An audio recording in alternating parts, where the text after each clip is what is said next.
संत कबीर नगर से जिला उपाध्यक्ष किरण प्रजापति ने मंत्री स्वतंत्र प्रभार धर्मवीर प्रजापति पर यौन शोषण का आरोप लगाया। पीड़िता का कहना है कि भोजन के आमंत्रण के दौरान उनके खाने में कुछ मिला दिया गया, जिसके बाद पीड़िता असहज महसूस करने लगी। वहीं उसके बाद मंत्री ने उसे जबरन छूने की कोशिश की। जब महिला ने विरोध किया तो मंत्री ने कहा कि राजनीति में ये सब आम बात है। पीड़िता ने प्रदेश अध्यक्ष, मुख्यमंत्री और दोनों डिप्टी सीएम को लेटर लिखकर न्याय की गुहार लगाई है।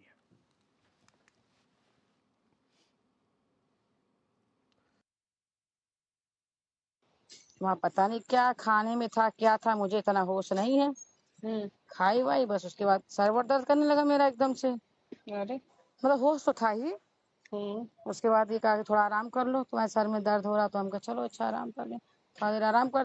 तो हमने कहा थोड़ा देर मेरा सर दर्द थोड़ा ठीक होने लगा, हम कहा भाई साहब चलिए, हमको छोड़ना है, मेरी बिटिया मुंशी पुलिया पे आ गई होगी, मेरा इंतजार कर रही होगी, क्योंकि बुआ क्या रुके थे हम लोग रात को।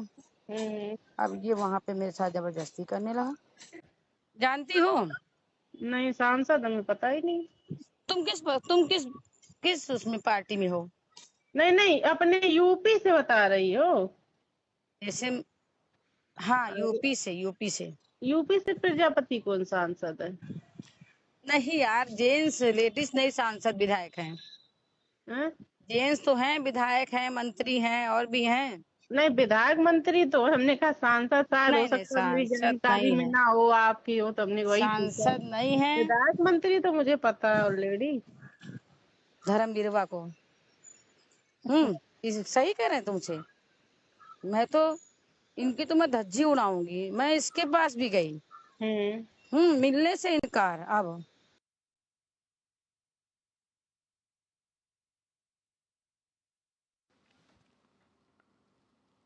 तो कुशल जैन हमारे साथ जुड़ चुके हैं, हमारा संवाददाता, पूरी जानकारी के साथ लाइव। कुशल जैन, मंत्री धर्मवीर प्रजापति पर यौन शोषण का आरोप लग रहा है, एक बड़ा आरोप लगा है, एक महिला ये आरोप लगा रही है कि संत कबीर नगर की एक किरण प्रजापति, जो कि धर्मवीर प्रजापति, जो कानून एवं होमगार्ड मंत्री है यूपी सरकार में, उनके खिलाफ एक काफी गंदा बयान आ रहा है और उनके खिलाफ आरोप भी लगाया जा रहा है यौन शोषण का। और उनके समाज की ही महिला है जो कि उन पे आरोप लगा रही है। लेकिन आपको बता दें कि ये आरोप वो बता रही है कि जो ये कृत्य उनके साथ घटित हुआ है वह 4 साल पहले का है, जहां पर की महिला जो जिला मंत्री रही है और कई बार पार्टी में भी मेन बॉडी में कई पदों पर, दायित्व पर उन्होंने निर्वहन करा है। उन्होंने ये एक आरोप लगाया है उत्तर प्रदेश के कारागार एवं होमगार्ड मंत्री पर। अब आरोप लगाया है, आरोप में सत्यता कितनी है? आप बता रहे हैं काफी लंबे समय पहले यह घटना हुई, लेकिन आरोप अब लग रहे हैं। आखिर उन्होंने पहले क्यों नहीं शिकायत की?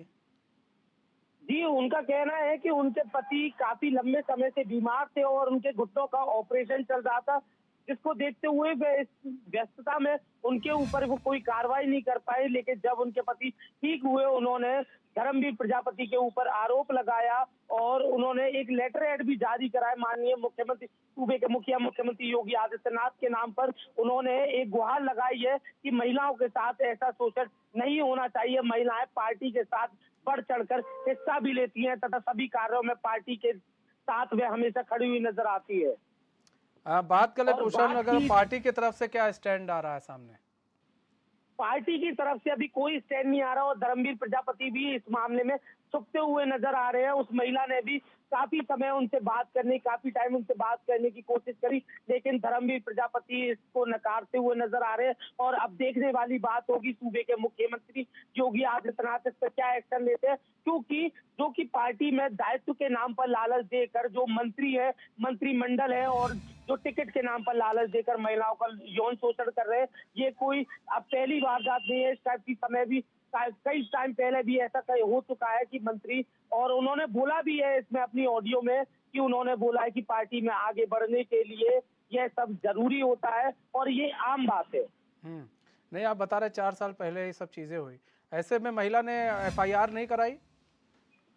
महिला द्वारा अभी भी कोई एफआईआर नहीं कराई गई है। महिला ने सूबे के मुख्यमंत्री योगी आदित्यनाथ और प्रदेश अध्यक्ष से गुहार लगाई है कि उनको न्याय दिलाया जाए, लेकिन अभी तक कोई भी एफआईआर दर्ज नहीं की गई। तो न्याय तो आप पुलिस में जाएंगे ना, पुलिस तो छानबीन करेगी कि योगी जी जो छानबीन करेंगे? ये बिल्कुल एक जांच का विषय है कि कौन सच बोल रहा है, कौन झूठ बोल रहा है, कौन आरोप लगा रहा है।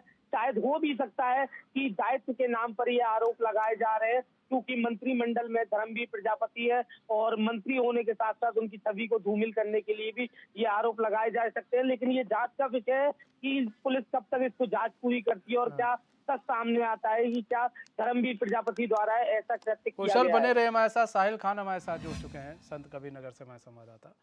साहिल, एक बार फिर से एक मंत्री पर भाई एक महिला ने छेड़छाड़ का आरोप लगाया और ये कहा जा रहा है कि उन्होंने धर्मवीर प्रजापति जो मंत्री हैं उन्होंने उनके साथ छेड़छाड़ की है।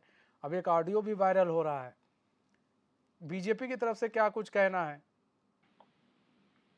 जी बताना चाहेंगे कि ये जो लेटर है ये सोशल मीडिया पर वायरल है। जो उनकी ऑडियो एक है वो भी वायरल हो रही है, लेकिन अभी तक इस बात की पुष्टि नहीं हो पाई है कि वो ऑडियो किसकी है।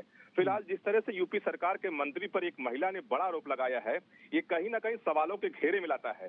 क्योंकि जो जिस तरह से ऑडियो वायरल हुई है या लेटर वायरल हुआ है, ये अपने आप में सवाल तो खड़ा करता है, लेकिन अभी तक इस बात की पुष्टि नहीं हो पाई है कि जो वायरल ऑडियो हो रही है वो ऑडियो किसकी है। और जिस तरह के लेटर ये जारी हुआ, मेरे हाथ में लेटर सोशल मीडिया पर जिस तरह तैर रहा है लेटर, ये अभी तक पुष्टि हो नहीं पाई। अभी मेरी बात हो रही थी जिलाध्यक्ष जगदम्बाला श्रीवास्तव से जस्ट अभी, तो उन्होंने भी कहा कि ऐसे उड़ती हुई बात सुनी लेकिन क्लियर नहीं, मेरे पास इस तरह कोई शिकायत नहीं आई है। तो कहना यही होगा कि जो लेटर वायरल हुआ है इसकी भी जांच होनी चाहिए कि लेटर किस तरह का है, और जो ऑडियो वायरल हुई है, क्योंकि ऑडियो अभी तक उनका बयान, जिस महिला ने मंत्री पर आरोप लगाया है, क्योंकि यूपी सरकार एक बड़े मंत्री हैं, उन पर इस तरह का एक आरोप लगाना तो अपने आप में सवाल के घेरे में आता है। जी साहिल, और सवाल ये भी है कि महिला बीजेपी में है, अगर उसी पार्टी में है तो किस पद पर है? जी, इसमें जो लेटर जो वायरल हुआ है इसमें साफ लिखा हुआ जिला उपाध्यक्ष महिला मोर्चा, तो ये एक बड़े पद पर है, बीजेपी की महिला मोर्चा की जिलाध्यक्ष है। और जिस तरह से लेटर वायरल हुआ है, लेकिन सवाल फिर वही खड़ा होता कि आखिर जो ऑडियो वायरल हुई है वो किसी ऑडियो है, क्योंकि अभी तक उन जो नेत्री बता रही उनका अभी तक उनका बयान अभी तक नहीं आया। जी मतलब बयान उनका भी सामने नहीं आया है, कहीं एफआईआर करवाया है उन्होंने? जी जी बिल्कुल, अभी इस तरह कोई शिकायत नहीं, मैंने थाने में बात किया, इस तरह कोई शिकायत नहीं है। सिर्फ ये लेटर वायरल हुआ है और एक ऑडियो वायरल हो रही है जो सोशल मीडिया पर तैर रही है। क्योंकि अगर यूपी सरकार के मंत्री पर कोई इस तरह की महिला, और भी संत कबीरनगर की महिला मोर्चा की जिलाध्यक्ष बताकर वो अगर आरोप लगाती है तो अपने आप में सवाल खड़ा होता है। इसकी जांच होनी चाहिए, क्या ये मंत्री को बदनाम करने की साजिश है या कोई मामला और है। जी हाँ, और ये जो लेटर है, इस लेटर की बात करें तो कितने दिन पुराना ये लेटर बताया जा रहा है? जी फिलहाल ये लेटर, इस पे जो तारीख लगी है इस पर 31 यानी कल की है। आज एक तारीख है, कल का लेटर लिखा हुआ बताया जा रहा है, लेकिन ये भी पुष्टि नहीं हो पाई है कि लेटर कब का है। जी हाँ ठीक है साहिल, बहुत बहुत धन्यवाद हमारे साथ जुड़ने के लिए और तमाम जानकारी देने के लिए। कुशल जैन हमारे साथ, हमारे संवाददाता जुड़े हुए। कुशल, अभी तक कई चीज़ें हैं जो क्लियर नहीं हो पा रही हैं।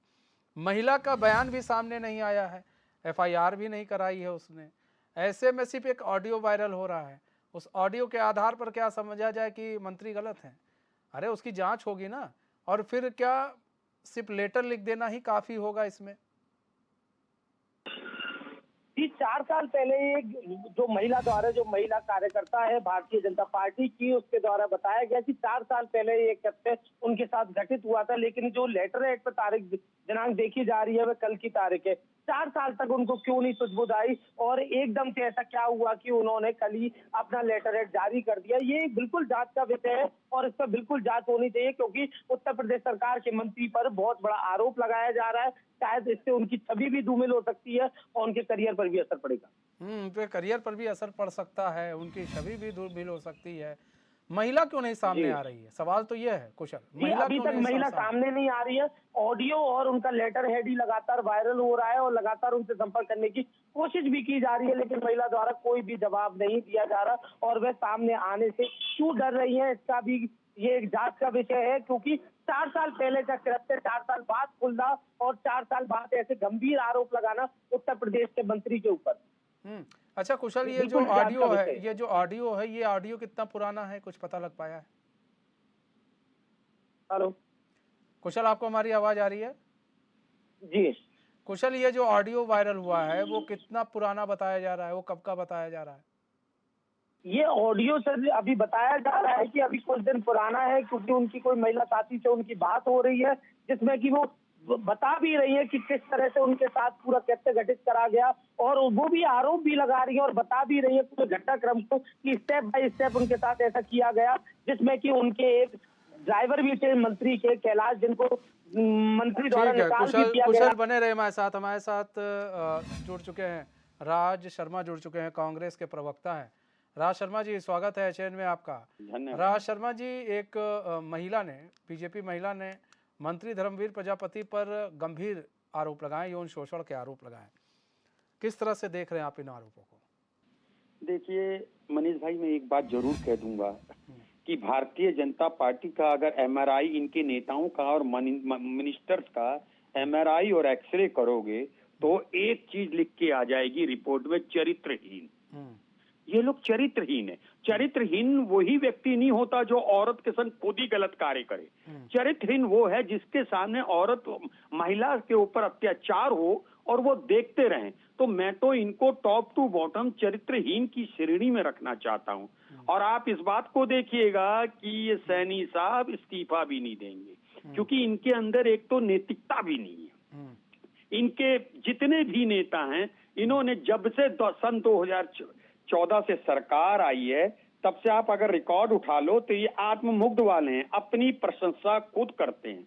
बाकी इनका किसी देश की जनता से मतलब नहीं है। इनको बस इतना है कि एन कैन प्रकरण करके सत्ता में बने रहें। और अब आप देख भी रहे, इसलिए अभी ये महिलाएं एक आध नहीं आएंगी, अभी आप देखिएगा। मगर इस बात को भी निश्चिंत कर लीजिए, सैनी साहब का कुछ नहीं होगा, क्योंकि इनके दो गुरु प्रजापति जी हैं, धर्मवीर प्रजापति हैं, सैनी नहीं है। हाँ, प्रजापति और सैनी एक ही कास्ट होती है। प्रजापति जी का भी कुछ नहीं होगा, क्योंकि इनके दो गुरु दिल्ली में बैठे हैं, जो हमेशा शुरू से, जैसा कि आप और हम और जो जनता है, गांव देहात में किसान है, वो देखते आए हैं कि वो उन लोगों का साथ जरूर देते हैं जिन लोगों से इनको मतलब होता है। ये अगर इन्हें प्रजापति से फायदा है, प्रजापति को तो पुलिस देख भी नहीं पाएगी। वो औरत अल्टीमेटली इतना लंबा खींच देंगे इस केस को, 3 महीने चला देंगे, वो बेचारी औरत भी बेकार हो जाएगी, कहेगी क्या करूं चल के। तो मैं तो आप लोगों से भी कहता हूं, मेरा आप लोगों से भी विनम्र निवेदन है कि क्योंकि देश को सुधारने में चौथा स्तंभ ही सबसे ज्यादा महत्वपूर्ण होता है। अब इसको आप ही, ये देश अब आप मीडिया के हवाले है बस। अगर मीडिया चाहेगी तो मैं सोचता हूँ। आप बोलिए। हाँ, राज शर्मा जी, एक चीज और भी है कि 4 साल पहले ये भी कहा जा रहा है, जो चीजें अभी सामने निकल कर आ रही हैं हम लोग के, कि 4 साल पहले महिला के साथ हुआ था ये इस तरह का काम, लेकिन वो अब इस चीज को लेकर सामने आ रही है। और कई चीजें ये भी हैं कि उसने अभी तक एफआईआर नहीं कराई है। देखो भाई, मैं एक चीज बता दूं आपको बहुत क्लियर। मैं अगर व्यक्तिगत अपनी बात कहूं तो हम भी बड़े सोच समझ के चलते हैं। आजकल ये ट्रेंड चल चुका है, इधर सुन लीजिए, दबाव पे। आजकल अगर मैं इनके खिलाफ बोलूंगा, पहले देखिए सत्ता हो या विपक्ष हो, पहले ऐसा हिरियस क्राइम नहीं होता था। और अगर होता तो सत्ता भी होती थी तो उसका भी मंत्री या एमएलए जेल चला जाता था। अब ये कोशिश की जाती है, नहीं भाई, इसको अगर फला एमएलए को अंतर करेंगे, फला प्रजापति को अंतर करेंगे तो ऐसा ना हो हमारे 4 एमपी कम हो जाए। जब हमारी सोच ये आ जाएगी तो देश बर्बाद होगा और महिलाओं पे अत्याचार बढ़ेगा। अगर प्रधानमंत्री सोच लें कि नहीं, मैं तो प्रधानमंत्री हूं, अगर ज्यादा से ज्यादा क्या होगा, सत्ता चली जाएगी, इससे ज्यादा तो कुछ होगा नहीं। लेकिन इतिहास में आपका नाम लिख दिया जाएगा कि किसी भी पार्टी के शीर्ष नेता ने कभी भी अपनी कुर्बानी दे दी सरकार की, लेकिन कंप्रोमाइज नहीं किया महिला के संग अत्याचार। ठीक है राज शर्मा जी, बहुत बहुत धन्यवाद हमारे साथ जुड़ने के लिए और अपना बहुमूल्य समय देने के लिए। हमारे मनोज पंडित जी भी जुड़ चुके हैं। मनोज पंडित जी, स्वागत है एचएन में आपका। मनोज पंडित जी, एक महिला ने आपके ही एक मंत्री पर यौन शोषण का आरोप लगाया है, धर्मवीर प्रजापति पर यौन शोषण का बड़ा आरोप लगाया है। नहीं, वो बात ठीक है, पर आरोप क्या, अब ये 4 साल तो कोई आरोप लगा नहीं था। अब 4 साल के बाद आप आरोप की बात कर रहे हैं। आरोप मीडिया में लग रहा है ना, आप जाइए एफआईआर कराइए, क्यों नहीं कराते आप एफआईआर? अगर आपकी बातों में कहीं ना कहीं भी कोई सच्चाई है, कुछ आपके पास कुछ तथ्य है, तो आप लेके जाइए, दिखाइए तो सही। अब देखिए आज क्या है, आज किसी भी व्यक्ति को सपोर्ट को उंगली करने में एक्सप्लेन कर दो। जैसे राज शर्मा जी बोल रहे थे कि सत्ता का लालच नहीं करना चाहिए, छोड़ देनी चाहिए। अरे भैया, अब तो ये बताइए कि ये एक ट्रेंड चल गया है कि किसी की छवि अगर धूमिल करनी हो, किसी का घर अगर बिगाड़ना हो, तो एक महिला को खड़ा कर दो और उस पर एलिगेशन लगवा दो कि ये तो मेरा शोषण कर रहे हैं, चीजें कर रहे हैं। अभी देखिए ब्रजभूषण शरण सिंह का मामला अभी राउत अपने कोर्ट में है, उन्हें जमानत नहीं पड़ी, 12 साल वाला मुकदमा था, 12 साल पहले की घटना थी। तो किसी भी घटना में जब घटना होती है तो तुरंत आपको कार्रवाई करनी चाहिए उस पे, और तुरंत जो है आपको कंप्लेंट दर्ज कराना। तो नहीं ब्लैकमेलिंग वाला सिस्टम चल रहा होता है, और जब ब्लैकमेलिंग खत्म हो जाती है तो फिर सामने आके कहते हैं कि ये सारी चीजें हैं। तो अब जो भी है जांच का विषय है, अगर जांच में दोषी पाया जाएगा तो जरूर कार्रवाई करेगी। सरकार इस चीज का समर्थन नहीं करती, अगर ये लोग दोषी हैं तो कार्रवाई की जाएगी। लेकिन ऐसे में बड़ा आप लोगों के ऊपर बड़ा आरोप है, ये बीजेपी पर ही आरोप है ये, तो अब विपक्ष तो हमलावार होगी आप लोग पर कि भाई किस तरह से अब आप लोग इस चीज़ों से निकलेंगे, क्योंकि एक के बाद एक अगर इस तरह के हमले आप लोग पर होंगे और महिलाओं द्वारा, तो फिर कैसे होगा सर काम? आप ये देखिए ना, जब कुनबा बड़ा होता है तो चीजें कहीं ना कहीं आप जब सत्ता में होते हैं और जब आप सिस्टम को चला रहे होते हैं तो लोग आपसे अपेक्षा रखते हैं, और जब आप अपेक्षाओं पे खरे नहीं उतरते तो उनके पास फिर एक ही चीज है कि वो फिर एक एलिगेशन लगाने की बात करने लगते हैं आपसे। अब ये जांच का विषय है, जांच में जो भी तथ्य होंगे सामने आ जाएंगे, दूध का दूध पानी का पानी। अगर मंत्री इसमें दोषी पाए जाते हैं तो मंत्री को आप पहले भी देखिए, चिमनियानंद के साथ देखिए, और वो जो अपने उन्नाव वाले विधायक थे कुलदीप सेंगर, उनको देखिए, सब कहाँ है आज के दिन में, सब जेल में। तो पार्टी ऐसे किसी व्यक्ति का समर्थन नहीं करती। लेकिन मनोज भाई ये जांच होगी कब? क्योंकि इन्होंने तो अभी FIR दर्ज कराई नहीं है। जब आप FIR करा देंगे, आप FIR कराएंगे तो जांच होगी ना। अभी तो FIR कराई नहीं उन्होंने। ठीक है, अभी तक पुलिस कंप्लेंट कराएंगे, जाके FIR कराएंगे तभी तो जांच होगी। हाँ, नहीं तो आप इन महीना से मिलेंगे कि भाई तुमने FIR क्यों नहीं कराई, जाके FIR कराओ अगर कुछ ऐसा है तो। नहीं तो मेरा मिलने का कोई औचित्य नहीं है ना। आप जिस कॉम्पिटेंट अथॉरिटी के पास जाएंगे आप, भाई एक सिस्टम है और उस सिस्टम के तहत आप चलिए, कार्रवाई होगी। उस कार्रवाई में पुलिस जांच करेगी, जो दोषी पाया जाएगा उसको सजा दी जाएगी। पर लेकिन पार्टी किसी को समर्थन नहीं करती। ठीक है, बात के समर्थन में नहीं है कि अगर हमारा विधायक या हमारा मंत्री अगर दोषी है तो जो भी कानूनी कार्रवाई होनी चाहिए वो होगी उसको। ठीक है मनोज पंडित जी, बहुत बहुत धन्यवाद हमारे साथ जुड़ने के लिए, अपना बहुमूल्य समय देने के लिए। हमारे साथ आमिर खान जुड़ चुके हैं, सपा के नेता हैं। आमिर खान जी, स्वागत है चैन में आपका। आमिर खान जी, एक और मंत्री पर बीजेपी के छेड़छाड़ का आरोप लगा है उनके ऊपर, और उन्हीं की एक महिला जो कार्यकर्त्री है उन्होंने ही आरोप लगाया, धर्मवीर प्रजापति पर आरोप लगाया। किस तरह से देख रहे हैं इस आरोप को? लेकिन इसमें एक और सवाल है कि 4 साल पहले की घटना बताई जा रही है और महिला अब जाकर वो एक लेटर जारी कर रही है।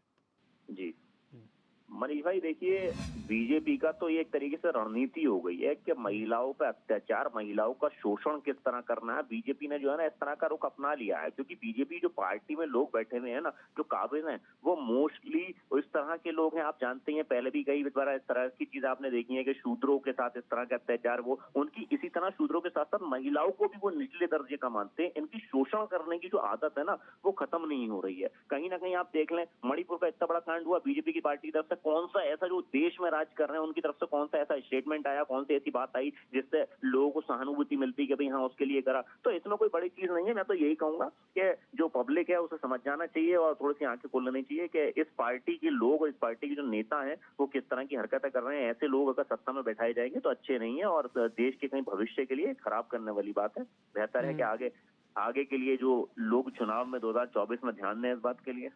आमिर भाई, एक चीज़ और भी है ना कि महिला ने अभी तक FIR नहीं कराई है, उसने सिर्फ लेटर लिखकर मुख्यमंत्री को लेटर लिखा है और बाकी उसने FIR दर्ज नहीं कराई, सामने आकर कोई बयान नहीं। देखिए मैं कहना चाहूंगा, ऐसा होता है जब इस तरह के हाई प्रोफाइल केस होते हैं या कोई पॉलिटिकल कोई बड़ा आदमी इस चीजों में इन्वॉल्व होता है तो कहीं ना कहीं उसका एक भय भी होता है पीड़ित के ऊपर। भय इस बात का कि भाई मान लो मैंने FIR कराई। अब आप देख लीजिए सेंगर साहब के ऊपर जो आरोप थे उन्होंने उस लड़की के परिवार को पूरी तरह खत्म ही करा दिया एक तरीके से। तो अब कौन ऐसी औरत होगी जो ये चाहेगी कि मेरी इन सारी चीजों से अगर मैं एकदम से मुखालफत करूं तो मेरे ऊपर, मेरे परिवार पर और मेरे सारी चीजों के ऊपर इतना बड़ा अत्याचार होने लगे या मेरे परिवार को क्षति पहुंचने लगे। तो यही सारी चीजें बीजेपी वाले धमका के रखते हैं सारी चीजों को। लेकिन धमकी का भी एक मानक होता है, वो होता है जब वो टूट जाता, भरम खत्म हो जाता तो महिला सामने आने लगती है। तो वही चीज है, इस महिला को जो धमकाने की और डराने की जो क्षमताएं होंगी वो पूरी हो चुकी होंगी इनकी, तो महिला ने अब आवाज उठाने का कार्य किया है। और क्या है, नहीं तो भाई अगर महिला को डर था तो उसको तो अभी भी डर होना चाहिए। अभी भी वो अच्छे पद पर है, तो अभी भी तो जो मंत्री को करना होगा वो कर ही सकते हैं। बिल्कुल मनीष भाई बिल्कुल सही कह रहे हैं, लेकिन मैं आपको बताऊंगा, एक प्रत्यास्थता शब्द होता है। जैसे कि हम किसी रबड़ को खींचते हैं ना, तो उसकी खींचने की एक क्षमता होती है और एक क्षमता के बाद टूट जाती है। ऐसे ही किसी भी चीज को सहने की एक क्षमता होती है। कहते हैं कि अगर आप कोई भी किसी को जुल्म कर रहा है तो उसके खिलाफ आवाज उठानी चाहिए, लेकिन आजकल जो है ना कि डर की वजह से, भय की वजह से आदमी तब तक सहता है जब तक वो टूटने की उसमें ना हो। जब आदमी देख लेगा मेरे पास अब खोने के लिए है ही नहीं, मेरे संग में इज्जत तो मेरी चली गई और सारी चीज चलेंगी, तो महिला को लगा वो ठीक है भैया मुझे आवाज उठानी चाहिए। और बात रही इस बात की, तो देखिए आप अगर इस सवाल को इस तरीके से मुझसे कहना चाह रहे हैं कि भाई ये आरोप हैं या झूठे हैं, तो मैं आपको बताऊं बहुत सारी चीजें ऐसी हैं। जैसे मान लीजिए ब्रजभूषण जी के ऊपर इस तरह के आरोप लगे, तो उसमें भी तो ब्रजभूषण जी के ऊपर इतने लंबे समय तक किस तरह मामला, तो ये कोई बड़ी चीज नहीं है। ये लोग अगर किसी के साथ इस तरह की घटनाओं को अंजाम देते हैं, बीजेपी से जुड़े हुए जितने भी लोग हैं, तो कहीं ना कहीं उसको दबा के रखने का पूरा प्रयास करते हैं और दबाव बना के रखते हैं। जब इनका दबाव कहीं ना कहीं लूज हो जाता है और दबाव खत्म होने लगता है, तो वो चीज जनता के सामने आने लगती है। ठीक है आमिर भाई, बहुत बहुत धन्यवाद हमारे साथ जुड़ने के लिए और अपना बहुमूल्य समय देने के लिए। कुशल जैन हमारे संवाददाता हमारे साथ जुड़े हुए हैं। कुशल, आपने सुना, सभी को सुना, सभी प्रवक्ताओं को सुना। ऐसे में सवाल ये है कि बीजेपी कह रही है कि भाई कार्रवाई होगी, अगर वो एफआईआर दर्ज कराती है तो कार्रवाई होगी, लेकिन अब विपक्ष वो कह रहा है कि वो डरी थी, वो इसलिए था, वो इसलिए था। तो अभी भी वो चाहती तो एफआईआर करा देती। अगर डर था कि एफआईआर नहीं लिखी जाएगी तो कोर्ट के जरिए भी तो एफआईआर लिखवाई जा सकती थी, जैसे ब्रजभूषण शरण सिंह के खिलाफ लिखी गई एफआईआर। जी बिल्कुल, ये संशय का विषय बनता जा रहा है, क्योंकि 4 साल बाद एक दफे उनके सामने आना और उन पे से आरोप लगाना है, ये एक संशय का विषय और जांच का विषय है। बिल्कुल सही बात है, लेकिन विपक्ष इस पर लगातार बोल रहा है कि वह डरी हुई थी, लेकिन वो कहना चाहूंगा कि 4 साल तक वह डर कहाँ था, और 4 साल से अगर उन्हें लगातार धमकी मिल रही थी, तो वो भारतीय जनता पार्टी के चीफ नेतृत्व को लेटर जो उन्होंने अब जारी करा है, वो पहले भी गुप्त तरीके से जारी कर सकती थी और कोर्ट के थ्रू भी एफआईआर दर्ज करा सकती थी। ठीक है कुशल, बहुत बहुत धन्यवाद हमारे साथ जुड़ने के लिए और तमाम जानकारी देने के लिए।